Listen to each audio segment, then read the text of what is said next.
Hey guys, welcome to another video. So today is iOS 13 release day, September 19th, so it is now out to the public for everyone to enjoy. One of the biggest things that we have here is dark mode, and the cool thing here is you can actually switch between them pretty easily. If you go into your control center and just hold down on the brightness slider, you have dark mode on and off, and there it is in light mode. And as you can see, the wallpaper, this is one of the default wallpapers that now comes with it. And if you try one of the other ones, they have a couple different colors and they change from dark to light based on which mode you have. So you can see the difference in the control center.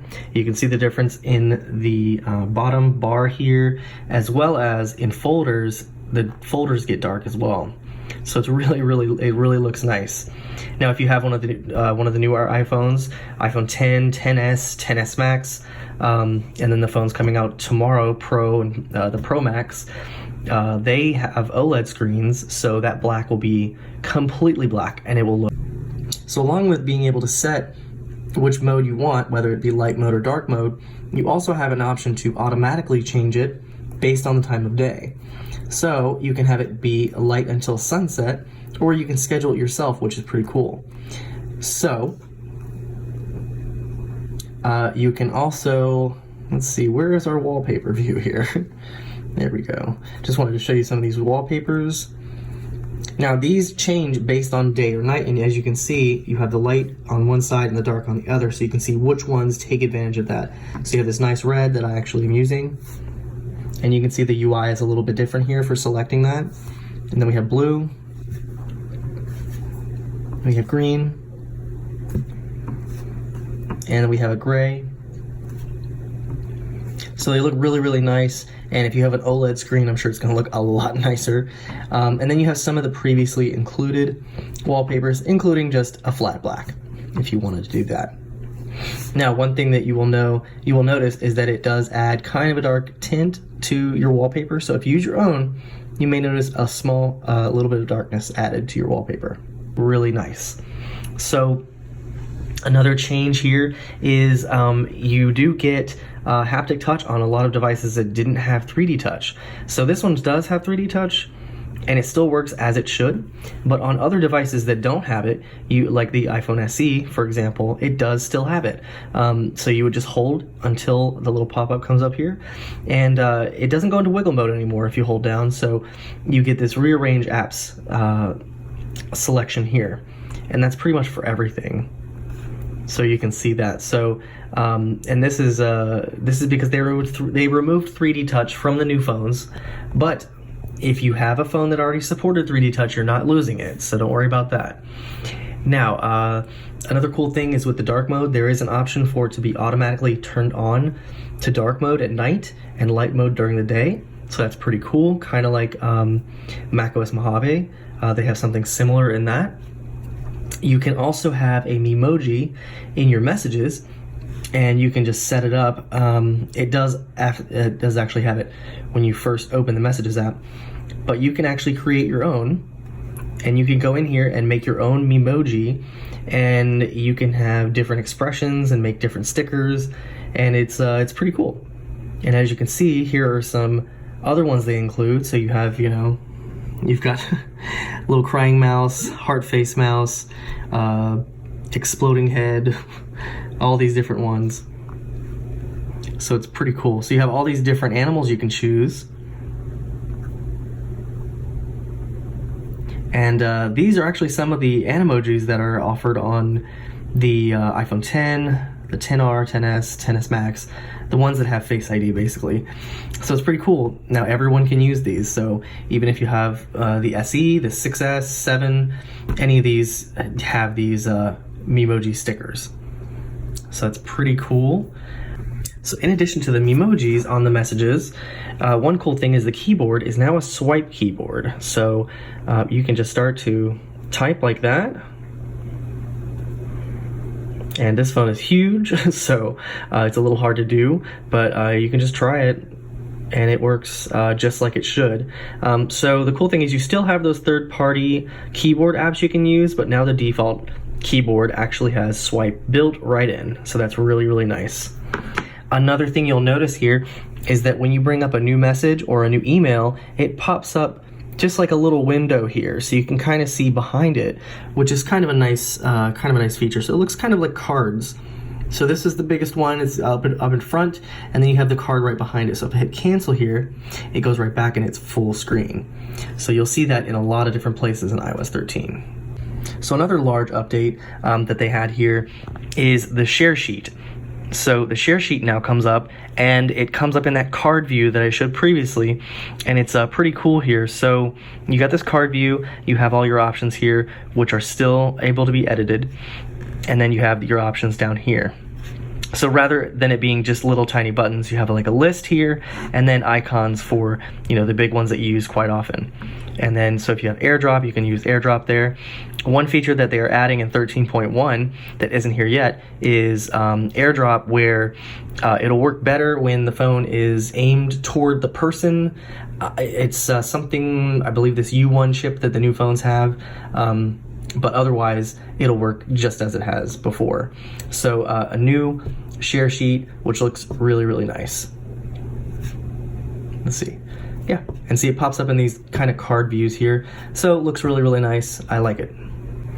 Another great thing is the Photos app got a big update. So one of the coolest things now is you can actually edit videos on the device. Instead of just being able to trim it, you can actually edit it. So you can not only you can trim it like you used to be able to do before, you can turn the video. Thank God. So you can actually turn the video if you need to. You can also add filters to it. So you've got all these different filters you can use now. And you can also correct the color and enhance the video. You can also pick how much you want to enhance it. You got your exposure, highlights, shadows, contrast, brightness, black point.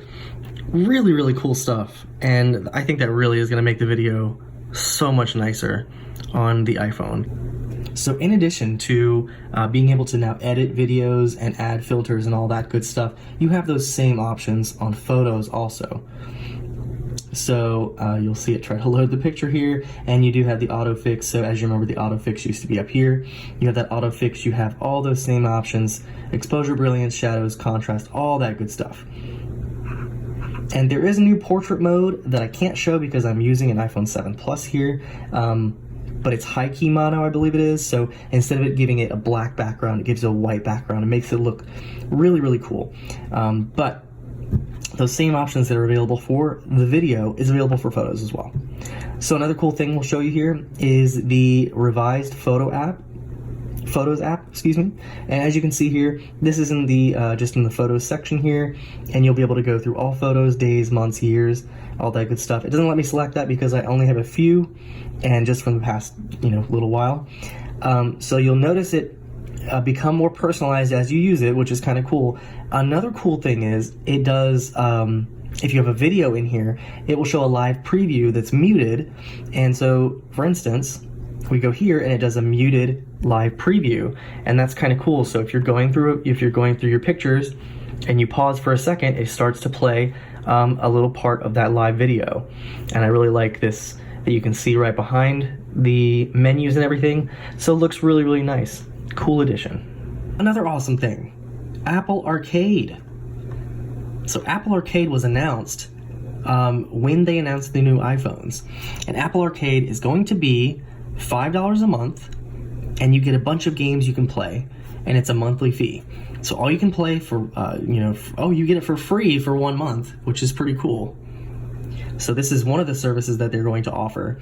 The other service that is not available yet, but will be available in November, is Apple TV Plus, and that is their streaming service that they're coming out with all original shows and movies, and they do have quite a few already that look very promising. That is also going to be $5 a month.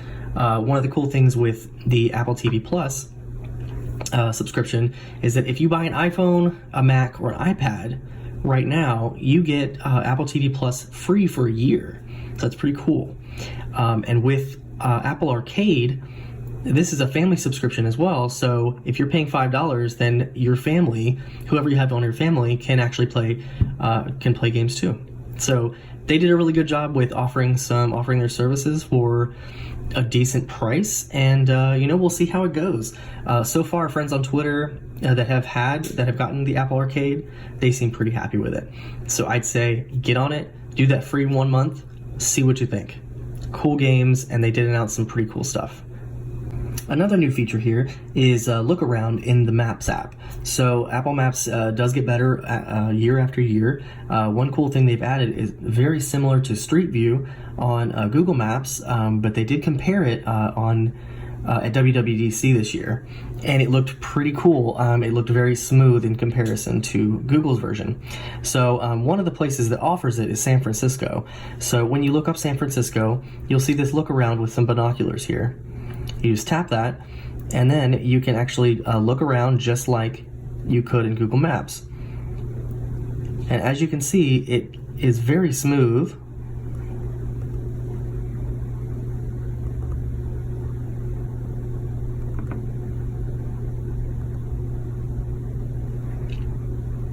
Very smooth, runs really, really nicely. So this is in addition to the already added features of, now this is only in some cities. I'm not sure which ones they have available yet, but you also have you still have your flyover. So that was something I believe that was added in iOS 6. So it's been a while, but this is also still pretty cool here. So you have those little tours, and the graphics on it are pretty nice. If my phone will load it. Now you can select a Wi-Fi network from the control center. So before, you were not able to do this. So you press and hold, and then it brings up this larger window here, and you have all your options that you can toggle on or off. If you hold down on the Wi-Fi again, you now can select your Wi-Fi network right from control center. Super, super helpful. Now if you need to go into the settings, just hit this, and it brings you into the actual Wi-Fi settings. Super easy, really nice and convenient, and great added feature. Another cool feature that was added was it's a low data mode, and you can access that by going to the Wi-Fi here, and then if you go into your Wi-Fi network, just hit the eye next to the Wi-Fi network you're connected to, and then you'll see it here. So it's called low data mode, and it says low data mode helps apps on the iPhone reduce their network data use. So you can turn that on, and that's pretty cool. It is kind of buried in there, which is not the nicest thing, but a nice feature nonetheless. Another thing you may notice is Siri has a more natural voice. I'm not really sure how to get her to show off her voice, but let's just see. Hey Siri, what's new? Just thinking about the physics of elastic and inelastic collision via the dispersion of kinetic energy and the conservation of angular momentum. In other words, bowling. So she does sound pretty natural, I'd say. Tell me a joke. What did the 0 say to the 8? Nice belt. Yeah, so I think it's better. I don't really use Siri as much as I used to, but yeah, works pretty good.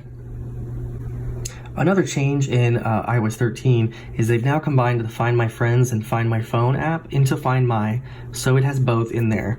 So you'll be able to see your friends that you already had previously, friended, and then you have your list of devices here, and then you have your contact there. And I don't know if you can see that there looks to be a little bit of a glitch going on there. See, it's kind of glitching out a little bit.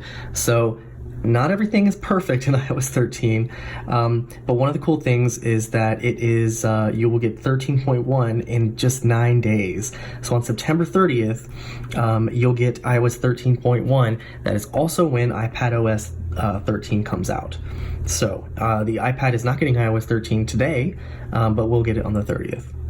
So another cool setting that I can't really show you on this phone because I don't have them connected to this phone is with AirPods, you can actually now have them have Siri read incoming messages. So while you have your earpods in listening to music, Siri can now read the messages to you as they come in. So that's pretty cool. Another thing I can't show you is if you have a friend with AirPods and you have AirPods, you both can actually share you can share the same connection and listen to the same song or movie with the other person.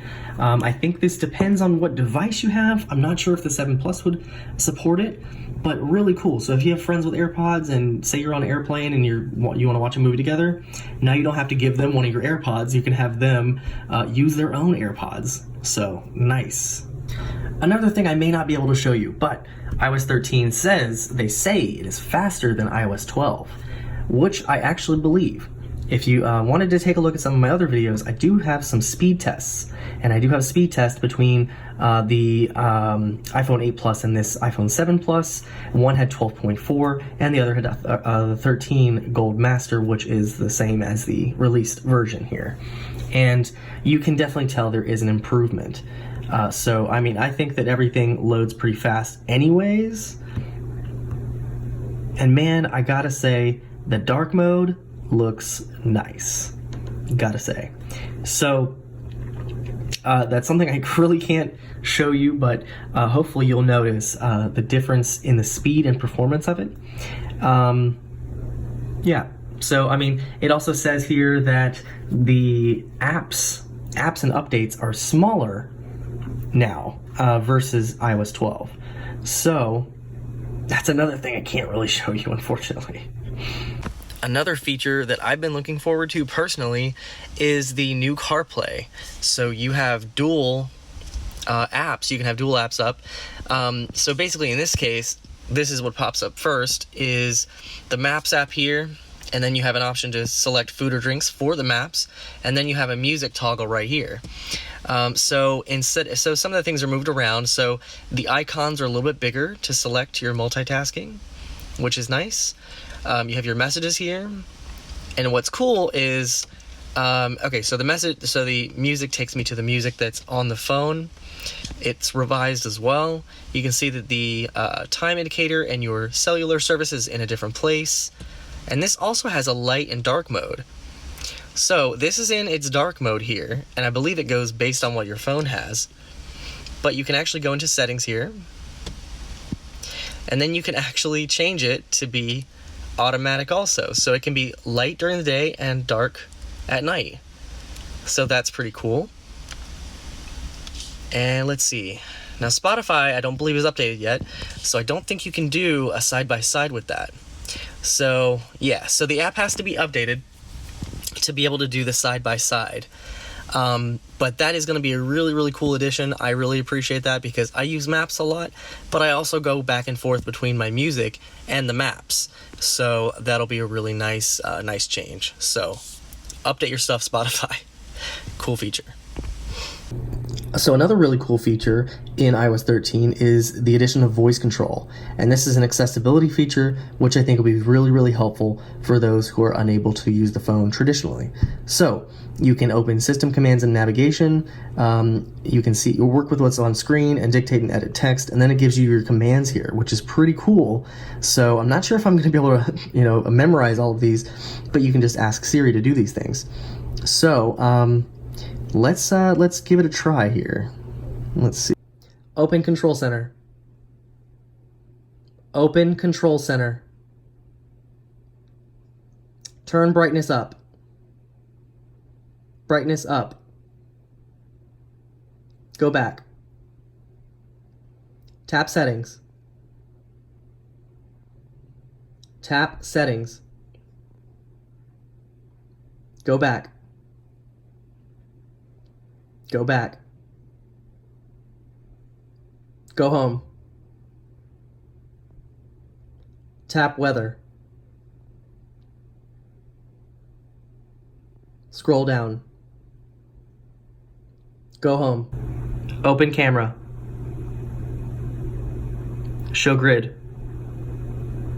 26. Tap 6. Go to Last Photo. Tap Last Photo. Show Grid. 25. Tap 5. Zoom in. Zoom in. go home. So these have just been a couple of the features of iOS 13, and I hope I didn't ramble on too much about each one of them, but there are plenty more, and you can see all of them on the Apple website, and it'll show you all the different features that are included. It is available now. It came out today, September 19th, and iOS 13.1 will be available on the 30th. So thank you guys for watching. If you liked this video, please leave a like, and if you want to see more from me, please subscribe. See you in the next one.